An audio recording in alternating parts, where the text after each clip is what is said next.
Voltamos aí para falar um pouquinho da questão da delação, né, prevista em 1996, lá na extorsão mediante sequestro, e a posterior lei que prevê a colaboração premiada. Vamos lá? Então, em 1996, para a extorsão mediante sequestro, foi prevista a hipótese de delação como uma causa especial de diminuição da pena, uma minorante.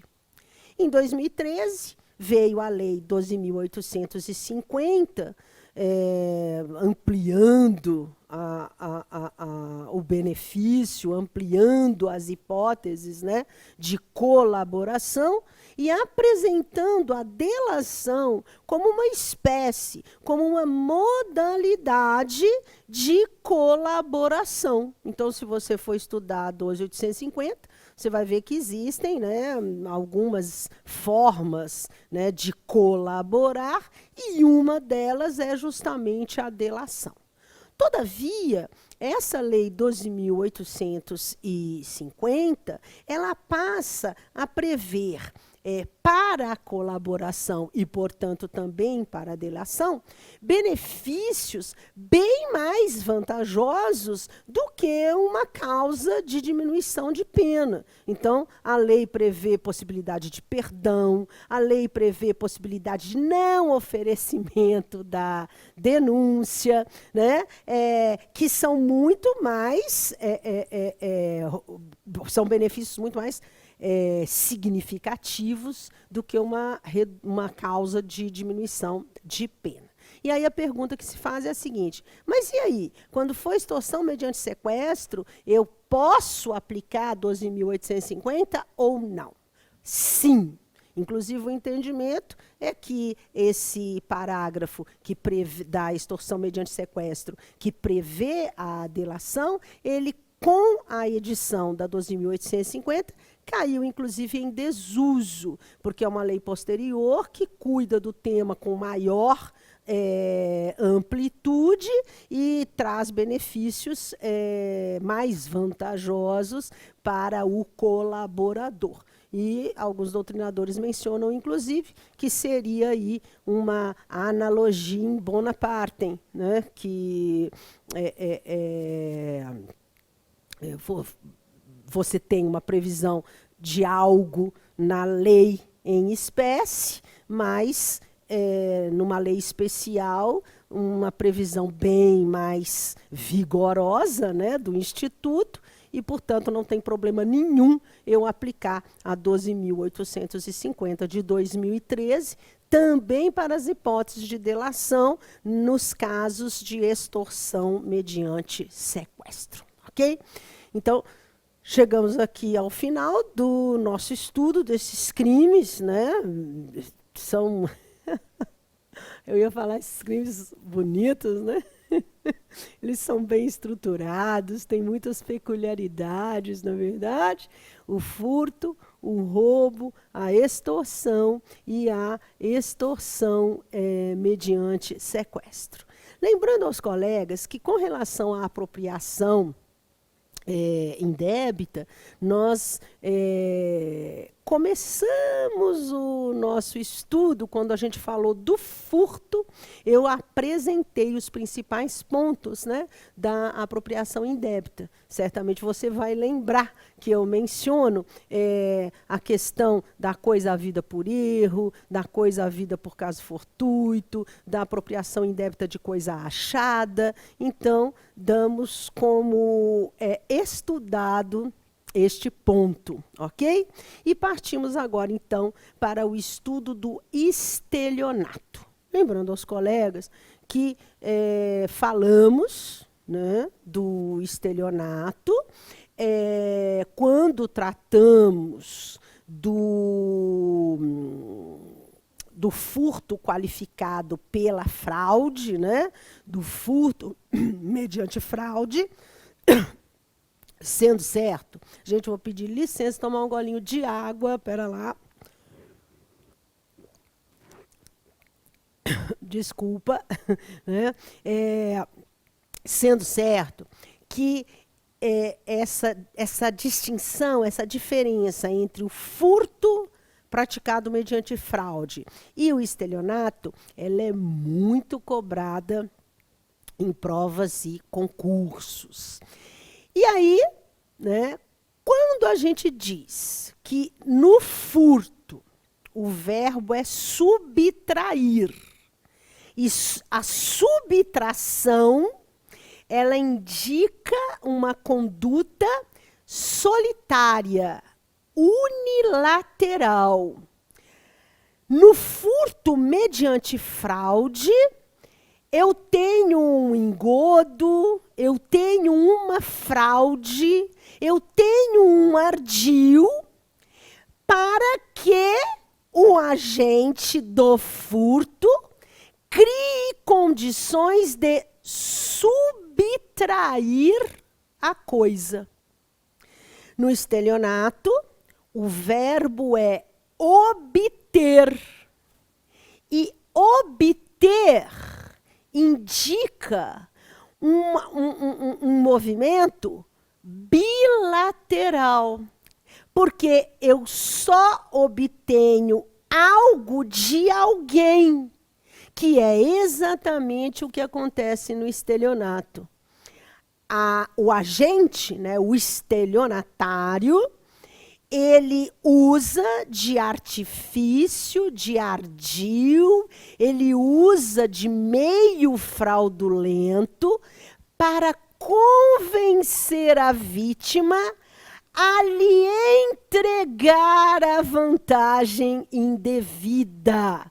Então, ele obtém a vantagem das mãos da vítima. A vítima que entrega. Eu costumo dizer, né, seduzida pelo discurso do estelionatário, aqui a vítima entrega. E o verbo, então, é obter. Quando a gente estabelece essa distinção, essa diferença entre o furto praticado mediante fraude e o estelionato, nós estamos falando de qual estelionato? Nós estamos falando do estelionato do caput do artigo 171. E aí é engraçado, né? Que mesmo quem não estuda direito é quase uma gíria, né? Isso aí é 171, né? Todo mundo sabe, né? O artigo do estelionato. Obter para si ou para outrem vantagem ilícita em prejuízo alheio, induzindo ou mantendo alguém em erro, mediante artifício, ardil ou qualquer outro meio fraudulento, né? Que a gente também estudou lá na apropriação indébita, que ela tem uns pontos de semelhança com o furto, né? Que se a coisa é havida por erro, eu tenho uma hipótese de apropriação indébita. Agora, se eu induzir a vítima a erro, aí eu já caio na hipótese do estelionato. Estão lembrados? Pois bem, veja lá. Este é um crime material. Ele se consuma com a obtenção da vantagem indevida, da vantagem ilícita. E ele é um crime comum, considerando a pessoa do autor do delito, a doutrina classifica os crimes como comuns, próprios e de mão própria. Nos delitos comuns, não se exige do autor nenhum requisito, nenhuma qualidade, nenhuma característica, nada que ele pertença a um grupo, nada.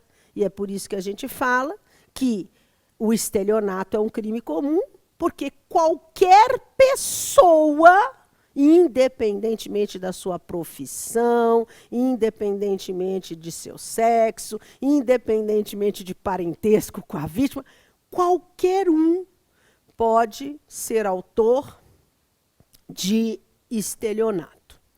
E achei interessante também, gente, ressalvar que certamente todos já ouviram, todo mundo já ouviu, que a vítima do estelionato é uma vítima gananciosa. Vocês já ouviram isso, né? A vítima do estelionato, por que ela é vítima? Né? Então, você logo pensa no bilhete premiado, que é um golpe que eu nunca vou entender na minha vida. Né? Se o cara tem um bilhete premiado, por que ele vai vender, gente? É um negócio que não entra na minha cabeça isso, né? Pois tem gente que compra, né? Então você pode... a vítima caiu no golpe porque ela viu vantagem naquilo, né? Ela teve ganância naquilo, né? Às vezes com aplicação, né? Uma aplicação aí rendendo 8,5% ao mês, gente. Não aplica seu dinheiro, isso é golpe. Isso é golpe, né? Então, aí fala-se muito na vítima gananciosa, que é aquela vítima que quer levar vantagem. Cuidado, gente, que eu não acho que você tem que cristalizar isso na sua mente, não. Porque em algumas modalidades de estelionato, você vai perceber que a vítima realmente estava fechando aquele negócio porque achou que ia levar vantagem, né? Então é a vítima gananciosa. Depois ela foi ver que o lote que ela comprou era em alto mar, né? Mas era tão barato, né? Que ela falou, nossa, não posso perder essa oportunidade. Mas também existe a hipótese da vítima ingênua, da vítima de muita boa-fé. Né? E aí ela acaba sendo envolvida, né, pelo ardil, pelo artifício do estelionatário, não porque ela tem ganância, mas porque ela é uma pessoa boa, de coração mole, né? E aí quando a pessoa chega chorosa, né? Eu vim do interior, que meu filho tem uma doença rara, 7 aninhos, está morto lá no mármore frio da Santa Casa. Não tive tempo de salvar meu menino, agora pelo menos eu tenho que conseguir enterrar, dona. Pelo amor de Deus, 10 centavos, você já está chorando na altura desse campeonato, né? E, na verdade, a pessoa que entrega o dinheiro nessa situação, ela não tem ganância nenhuma, pelo contrário, né? Ela é uma pessoa de boa fé, uma pessoa ingênua, né? Aí chega lá no banco uma senhora e não adianta, né? Idoso é sempre mais fácil de convencer, de manipular. E aí tem um camarada com o colete do banco. Ele mandou fazer o colete, né? E o banco depois certamente vai poder ser responsabilizado por isso. Como é que deixa um camarada que não é funcionário ficar com o colete lá na área do caixa eletrônico? Aí ele vê uma senhorinha entrando com um envelope pardo, gordinho, e ele fala, dinheiro, né? A senhora precisa de ajuda? Né? Não, o gerente sempre me atende, o gerente não está aí hoje, pode deixar o envelope comigo que eu, né, cuido disso para a senhora, tal. E aí ela, sempre fui muito bem atendida aqui nesse banco, que bom que eu te encontrei, e deixa o dinheiro. Essa mulher é gananciosa? Essa senhora é gananciosa? Não, ela é ingênua, né? Ela age de boa fé. Estou falando isso porque esse mito criminológico da vítima gananciosa no estelionato, ele tem um lado que é verdadeiro, mas ele não é absoluto, ok? O artigo 171, ele traz uma previsão de pena, de reclusão, de 1 a 5 anos e multa, e esse dinheiro aí, né, que nem sei que isso é lá de 1940, né?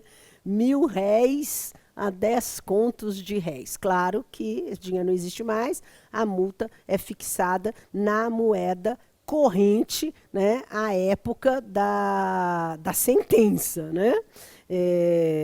Ficou isso aí no código sem ser alterado em nenhum momento.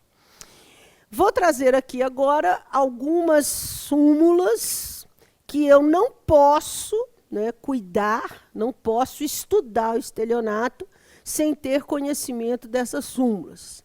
De um jeito ou de outro, volta e meia, elas aparecem em provas e concursos envolvidas com o delito de estelionato. A primeira que eu apresento aí é a súmula 17.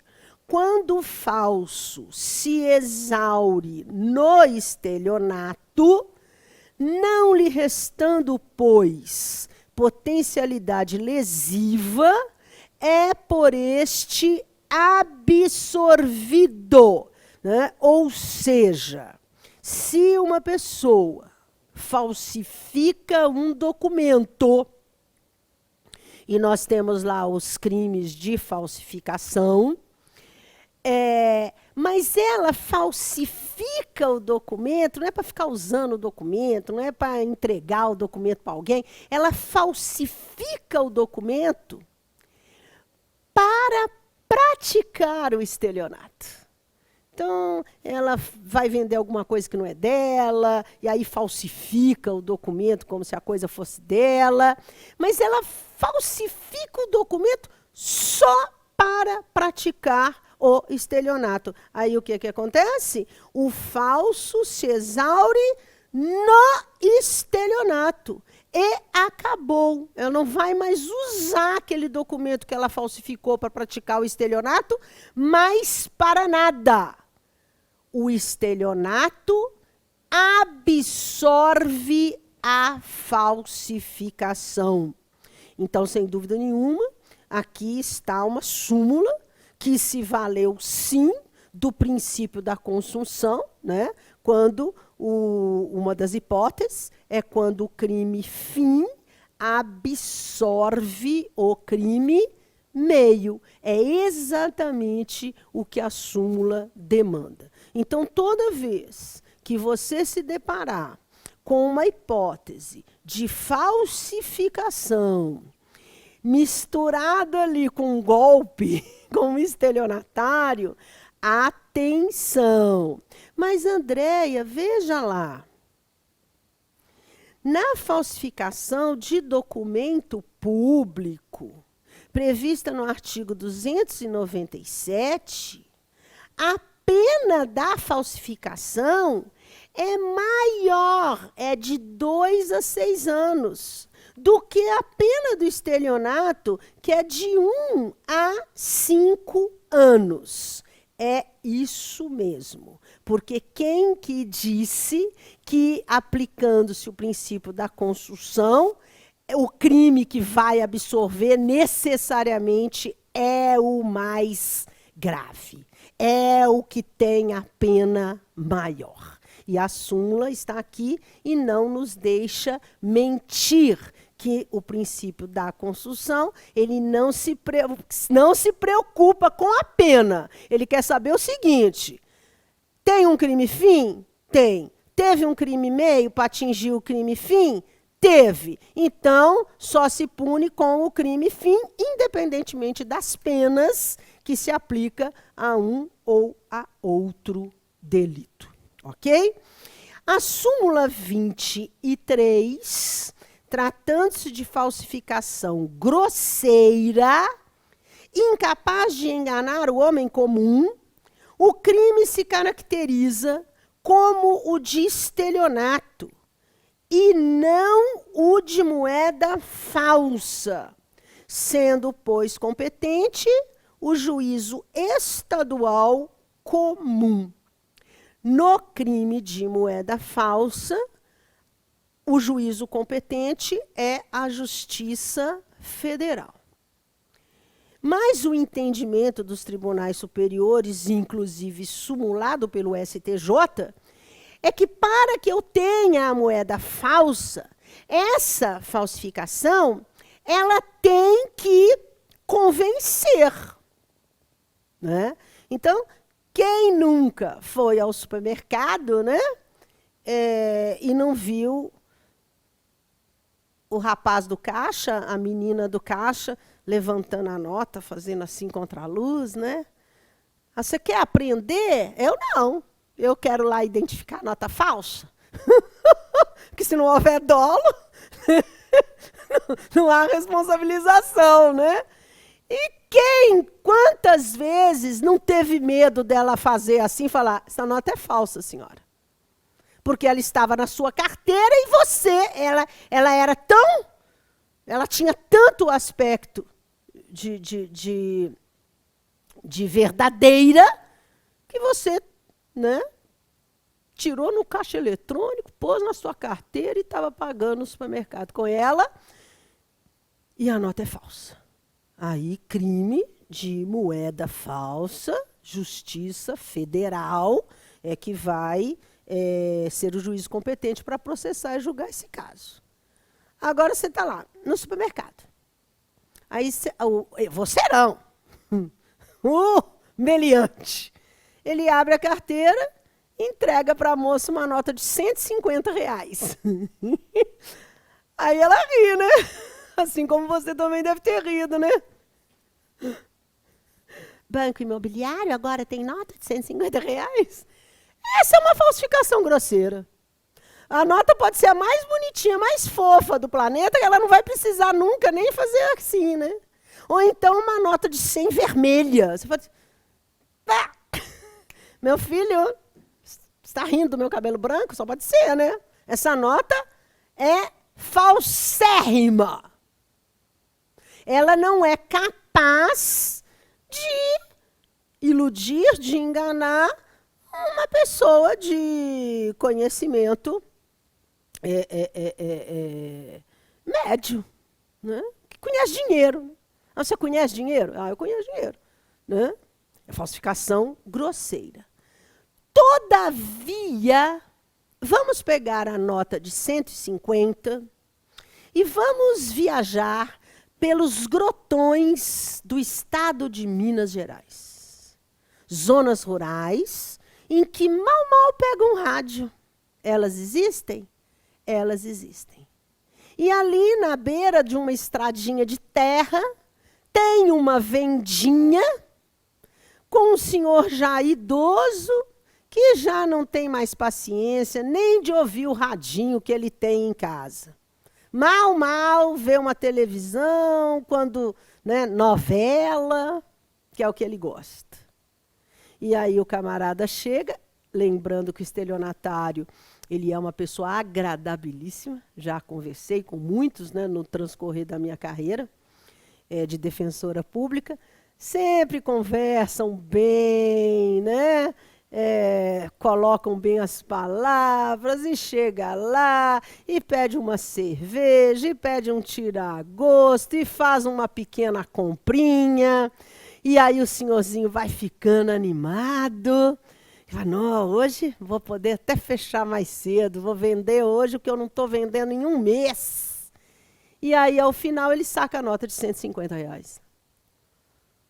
E o senhorzinho até fala, que nota é essa? O senhor não está sabendo, não? Essa é a nova nota aí, ó, que o Banco Central lançou. O senhor não viu essa? Ah, não é possível, o senhor não viu? Aí vai convencendo o camarada e ele, na simplicidade dele, acredita. Você já viu uma nota de 200? Elas até saíram de circulação, né? Mas elas existiram. E aí, elas não eram falsas. Mas, entendeu? E aí o senhorzinho vem e aceita a nota. Quando ele chega em casa, nossa, olha aqui, gente, vendi R$150 de coisa. Não, que legal, pai, e tal. E pagou em dinheiro. Aí, que isso, pai? Essa nota aí não existe. Isso não existe nota de R$150. Ah, isso é moeda falsa? Não, isso é o quê? Estelionato. Então, em razão do que diz a súmula 23 do STJ, tratando-se de falsificação grosseira, incapaz de enganar o homem comum, o crime se caracteriza como o de estelionato, né? Desde que seja possível enganar a vítima. Ok?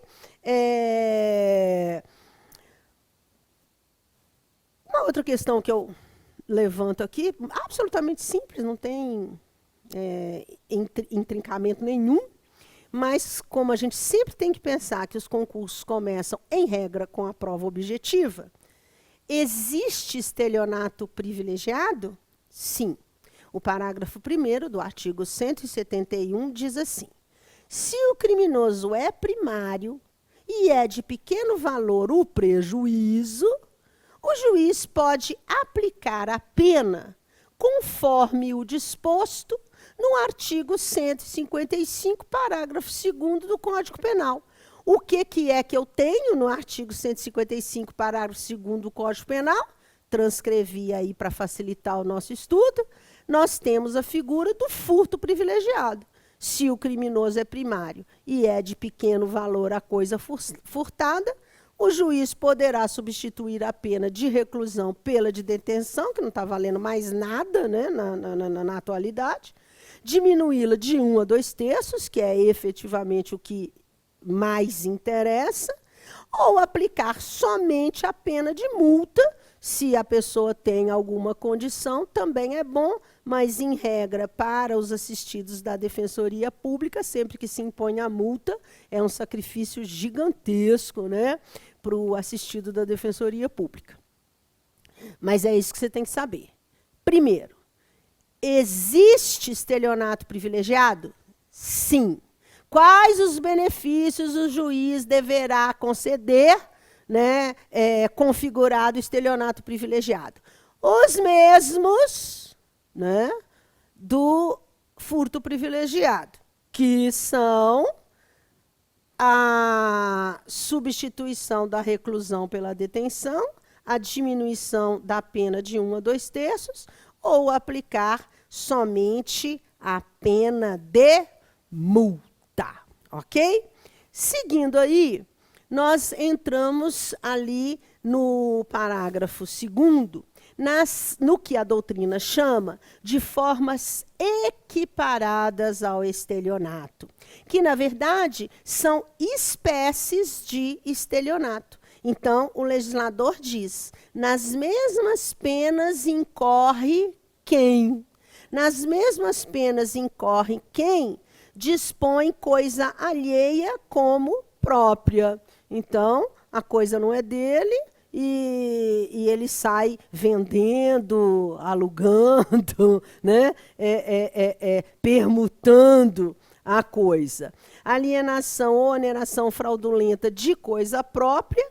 A coisa é dele, mas está completamente enrolada no inventário que não termina nunca, tá penhorada, a coisa é dele. E ele fala, não tem embaraço nenhum, até falsifica um documento lá para comprovar que a coisa está livre e desimpedida para transações, né? Defraudação de penhor. Então, eu acho que... Não sei, gente, eu não sei. Eu sei que a Caixa Econômica Federal ainda tem o setor de penhor. Mas a minha mãe relata que existiam casas de penhor. Era uma atividade lícita, né? E aí uma pessoa vai penhorar, eu estou falando que eu não sei se ainda existe isso, eu acho que não existe, né? A pessoa vai penhorar uma joia, em regra é o que se penhora, né? E fala, ó, estou aqui com essa corrente de ouro aqui, e o camarada avalia, e nossa, corrente caríssima, está avaliada aí em R$20.000. Né? Para deixar ela penhorada, eu te dou 5 agora. Né? Se não vier buscar em 3 meses, perdeu a corrente. E a pessoa aceita o negócio, sai com o dinheiro, a casa de penhor fica com a corrente, o cliente cruza a esquina, ele sai pela outra porta e vende a corrente por R$30.000. Né? Que é isso? É isso aí, ó. Defraudação, né, de penhor. Alienação não consentida pelo credor.